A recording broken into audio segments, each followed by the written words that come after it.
Olá, pessoal. Estamos aqui para dar continuidade ao nosso ciclo de aulas gravadas. A nossa aula de hoje é continuando a falar sobre o movimento retilíneo uniformemente variado, e vamos dar uma caracterização um pouco maior para a noção de espaço e gráficos do espaço nesse tipo de movimento.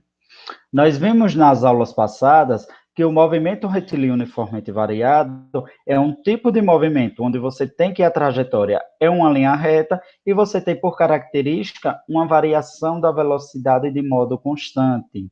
Então, o que nós definimos na aula passada como aceleração, a taxa da variação da velocidade em determinado intervalo de tempo. Então, você tem que o corpo sempre vai variar sua velocidade escalar uniformemente. Professor, na prática, como é isso? Na maioria dos movimentos cotidianos, você pode ter uma variação da velocidade. Por exemplo, você anda na pé, a moto, qualquer forma de transporte, você tem que, em um instante 1, você está numa velocidade 10, no instante 2, 12, 21, 33, 29, de acordo com quando você faz diferentes aferições lá no seu velocímetro. Esse é um tipo de movimento chamado variado. Por quê? Ele não é uniforme, como que nós já estudamos lá na primeira unidade. Ele é um tipo de movimento onde a velocidade dele mudou, mas ela mudou sem nenhum padrão. Quando essa mudança tem um padrão, nós já chamamos de movimento uniformemente variado, que seria a junção dos dois. Ele tem uma uniformidade, porém ele também está variando. Então você tem a velocidade no momento 1, 10, no 2, 20, 30, 40, 50, ele sempre está aumentando a mesma taxa. Considerando aí que esse sistema está no sistema internacional, você tem o quê? Que a aceleração é de 10 metros por segundo ao quadrado. Então, sabendo disso, o movimento uniformemente variado, ele também tem funções horárias. Diferentemente do uniforme que tinha uma, o uniformemente variado ele possui duas. O da velocidade, que nós já vimos na aula passada, e o do espaço, que nós vamos ver hoje. Então, olha, o da velocidade é a velocidade final do corpo, ou em qualquer instante, vai ser V0 mais AT, velocidade inicial mais a aceleração vezes o tempo. Então, ou a segunda função, essa foi a que nós definimos na aula passada. Então, a que nós vamos definir hoje é a do espaço. Se você olhar lá de acordo com cada movimento uniforme, essa primeira parte aqui é totalmente igual. O que muda? Você tem outro termo, é o incremento da aceleração. É mais um meio da aceleração vezes o tempo elevado ao quadrado. Então, esse incremento faz com que nós saiamos de uma função de primeiro grau para uma de segundo grau. Então, vamos dar uns exemplos aí de como é a velocidade no movimento retilíneo uniformemente variado. Só relembrando o que a gente viu lá na aula passada. Então, você tem que uma função horária aí do corpo é V igual a 4 menos 5t. Todo mundo entre parênteses dizendo que está em metro em segundo, está no sistema internacional. Então, a velocidade inicial é 4 e a aceleração é menos 5, do mesmo jeitinho que a gente fazia lá, só relembrando. Então, esse movimento aqui, ele é retardado. Lembra lá da nomenclatura? Ou ele é desacelerado ou retardado. É o mesmo nome para quando a aceleração é contrária à velocidade. Quando você tem que a aceleração e velocidade estão no mesmo sentido, é um movimento acelerado. Então, o segundo exemplo, 100 mais 34t. Olha, agora está todo mundo em quilômetro em hora. Então, você tem que a velocidade inicial é 100 km por hora, a aceleração é 34 km por hora ao quadrado. Esse movimento é acelerado. Então, por quê? A velocidade e a aceleração, elas têm o mesmo sentido. A letra C, menos 4 mais 9t. Menos 4 metros por segundo é a velocidade inicial, e 9 metros por segundo ao quadrado é a aceleração. Então, você tem o quê? Que é retardado. Professor, mas a aceleração é positiva. Sim, é positiva, mas ela é contra a velocidade. Então, olha, lá no movimento uniforme, você basta olhar o sinal da velocidade. No movimento uniformemente variado, você tem de olhar o sinal dos dois e fazer a comparação. Se tiver mesmo sinal, é acelerado. Se tiver sinais opostos, é retardado. Então, já é um pouquinho mais trabalhoso. Vamos continuar aí com os exemplos. Então, você tem aí uma função v igual a 8t. Olha, quer dizer o quê? Que a velocidade inicial é 0 metros por segundo, ou seja, o corpo estava parado. E a aceleração 8 metros por segundo ao quadrado. É um movimento acelerado. Se o cara está parado e passou a ser acelerado. Então, aí, a velocidade quer dizer que ele partiu do repouso e você tem que a aceleração é menos 13 km por hora ao quadrado. Aqui é um azinho, viu, pessoal? É que está errado. Então, esse fenômeno, esse movimento é retrógrado.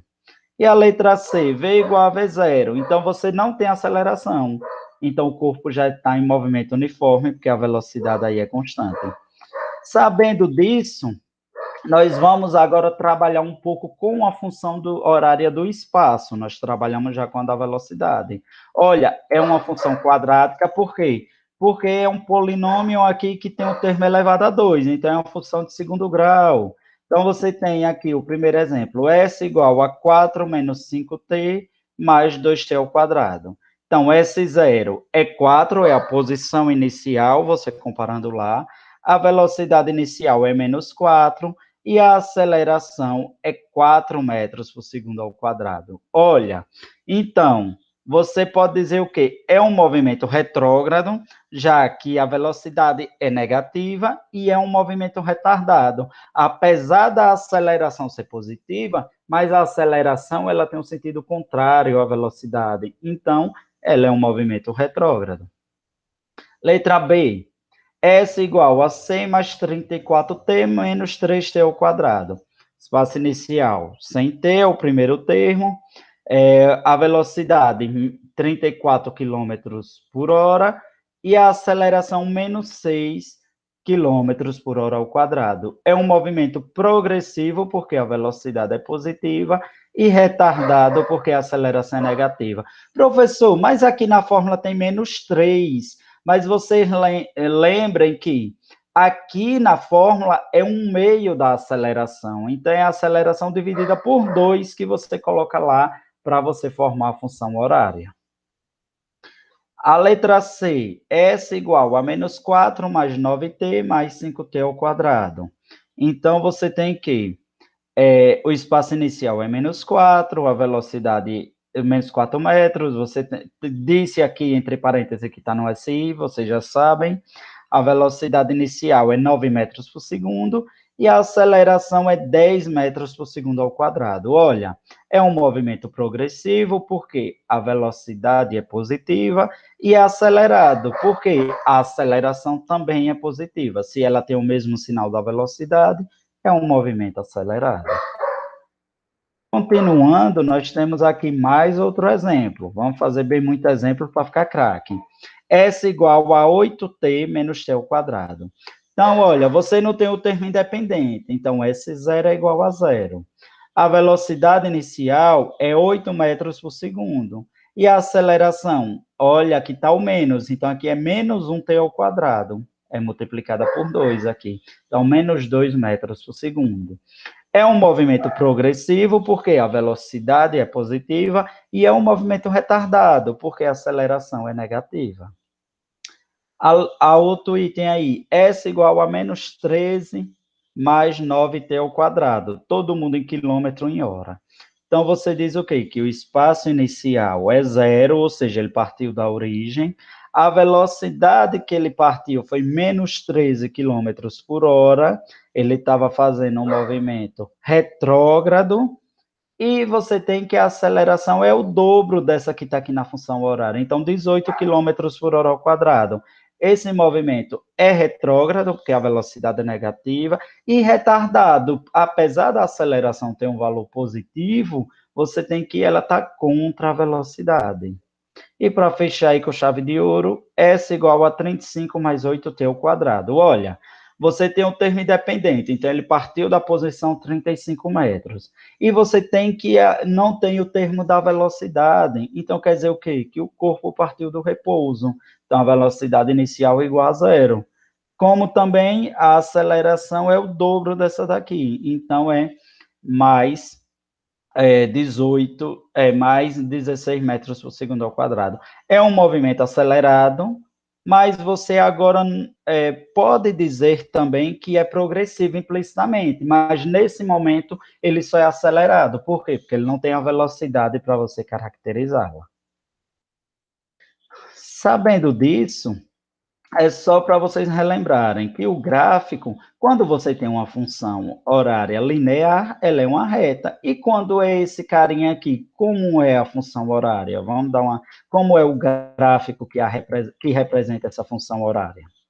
Então, você tem, olha, que a aceleração, nesse caso, ela vai ser representada de duas formas. Ela não pode ser zero para ser uniformemente variada, ela tem que ter um valor, ou positivo ou negativo. Quando ela é positiva, ela é uma reta acima do eixo aqui das abscissas. Quando ela é negativa, ela é uma reta abaixo.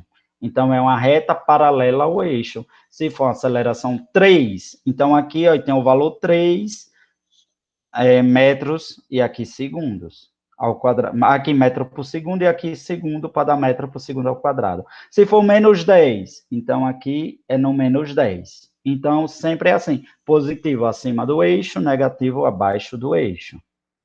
Então, é aceleração por tempo.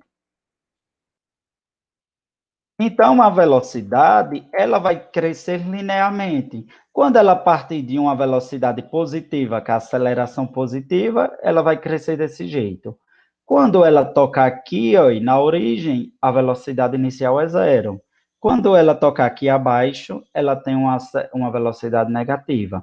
Para todos esses três casos, nós temos uma aceleração positiva, por isso que o gráfico é uma reta crescente. Então, olha, nesse ponto aqui, só para dar uma fechada, ele está com a velocidade negativa, porque está lá embaixo.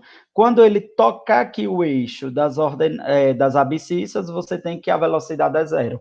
Ou seja, o que é o corpo com a velocidade zero aí no meio do trajeto? Ele está em uma direção, para e volta.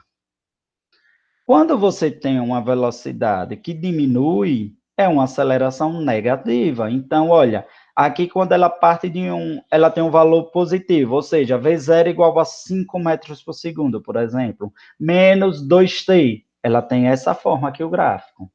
Quando for um gráfico, por exemplo, de uma função, a velocidade igual a menos 2t, ou seja, ela partiu do repouso, partiu do zero, ela tem essa forma. Quando já for um corpo que está com a velocidade negativa e tem uma aceleração negativa, você tem que essa última representação. Por exemplo, velocidade igual a menos 7 menos 3t. Seria essa forma aí final. Isso é lá para a velocidade. Já o gráfico do espaço vai ter essa cara aí, que é essa, digamos assim, essa parábola, como vocês já viram lá em matemática e estão cansados de ver. Então, você tem que a aceleração ela é maior que zero, você tem que a concavidade é para cima, porque ela é o termo de maior grau do polinômio. Quando a aceleração é negativa, a concavidade é para baixo. Ah, professor, na prática, como é isso?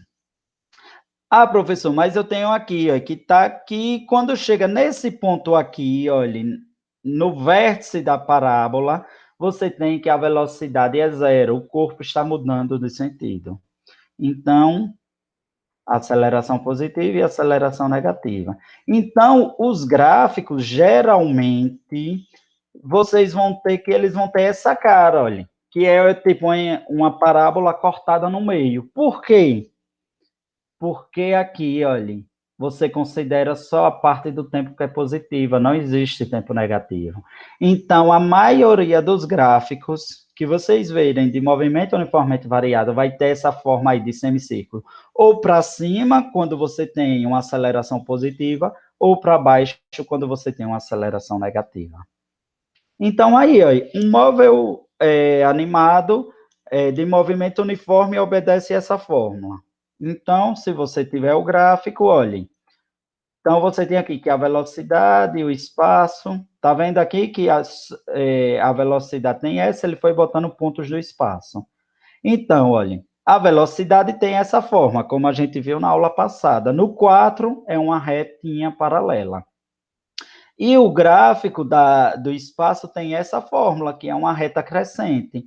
Tá vendo? Lá a função horária tem que é menos 8 mais 4t. Então, ela vai partir do menos 8 e vai crescendo a uma inclinação de 4 metros por segundo. Já quando você tem dois corpos que são animados, um em movimento uniforme e outro em movimento uniformemente variado, então você tem aqui, olha, aquele lá em movimento uniforme, e esse é em movimento uniformemente variado. Foram necessários o quê? Duas funções horárias para conseguir delimitar, para conseguir especificar todo o movimento. Lá só precisa de um. Aqui você tem duas variáveis, que é a aceleração e a velocidade. Então, você tem essa função da velocidade e você tem essa função aqui do espaço. Então, essas são as funções horárias. Então, olha, quem é a constante aqui agora? É a aceleração. Então, S0 mais, V0 mais AT. Então, aqui é o valor de A. No 10, você vai ter uma retinha aí bem bonitinha. Quando você tiver essa alta inclinação, você vai ter que é 20, e você vai passar aqui com inclinação de mais 10. Por isso que é uma reta para cima. Já o espaço, olha como ele tem uma forma mais, como ele tem uma forma diferenciada. Professor, e por que já não partiu do zero? Se você olhar aqui, você tem um movimento que nós chamamos de desacelerado ou retardado, ou seja, a velocidade estava de um lado, a aceleração para o outro. Então, ele vai desacelerar até fazer o corpo mudar de movimento. Como eu já expliquei, esse ponto aqui é o vértice da parábola. No vértice da parábola, ele vai mudar a velocidade. Então, no 2 aqui, ele muda a velocidade e depois desse momento, ele começa a ser acelerado. Então, se você for comparar, por exemplo, olhe, o gráfico de velocidade e tempo. Olha, só para a gente ter uma comparação. Esse em vermelho aqui, ele está em movimento uniforme. Esse daqui em azul está em movimento uniformemente variado. Então, olha, no movimento uniforme a velocidade é constante, no uniformemente variado ela varia crescentemente a uma taxa que nós chamamos de aceleração. O espaço, as posições. No uniforme ele vai crescer como uma reta. Aqui ele vai crescer como meia parábola. Então você já vê uma diferença aí entre eles. Então, essa aula de hoje foi um apanhado geral e já fazendo um comparativo entre movimento e movimento uniformemente variado. A partir da próxima aula, nós vamos entrar em tipos e aplicações de movimentos uniformemente variados, como queda livre, lançamento vertical. Então, a partir de agora eu fico de modo síncrono e até mais.